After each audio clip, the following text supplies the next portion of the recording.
Hello! Unreal Engine 5.6 was just unveiled at Epic's State of Unreal event with several big announcements. The biggest changes include Metahuman Creator now integrated into the engine itself, CD Projekt Red demonstrating The Witcher 4 running on Unreal Engine 5, and a new revenue sharing model on the Epic Game Store.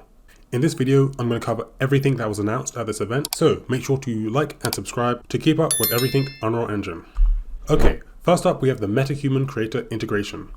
The most significant change is that the Metahuman Creator is being now directly added to Unreal Engine. This means you no longer need to go online to create a metahuman. You can create a metahuman directly inside of the engine. And the metahuman system includes body customization with sliders and modifiers. You can affect the metahuman's weight, their height, their muscle, and their mass, so you can create a bunch of unique characters with this.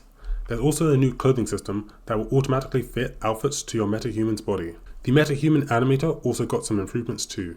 You can now use a regular webcam to create live motion capture for your metahuman. This is huge for indie developers and small studios because now you can just create high quality facial performances. They also changed the Metahuman license. Metahumans can now be used in any software outside of Unreal Engine. This opens the possibilities for anyone to basically use a metahuman, which is really cool. Reality Scan 2.0. So the Reality Scan is an app that creates photorealistic 3D scans from photos. It's getting an upgrade. Reality Scan 2.0 will release later this month with improved scanning capabilities. This tool helps developers create realistic environments. The Witcher 4 Showcase. CD Projekt Red showed off The Witcher 4 running on Unreal Engine 5, and it's impressive. The open world is massive and detailed, showing what Unreal Engine can handle. Some of the standout features that they mentioned were the Chaos Flesh simulation for realistic horse movement, motion matching for smooth character animations when the character is mounting a horse, and advanced NPC interactions using state trees. In one scene they demonstrated, an NPC was able to pick up a fish, hand it to another character to cut it up, and then place it in a basket. This helps create a world which feels genuinely interactive.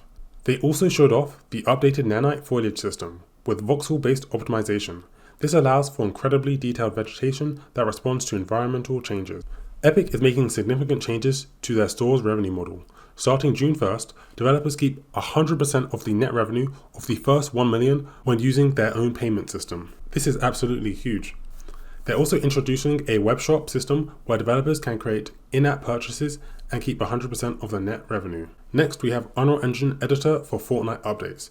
The Unreal Engine Editor for Fortnite is expanding with popular franchises like Squid Game, Avatar, and Star Wars.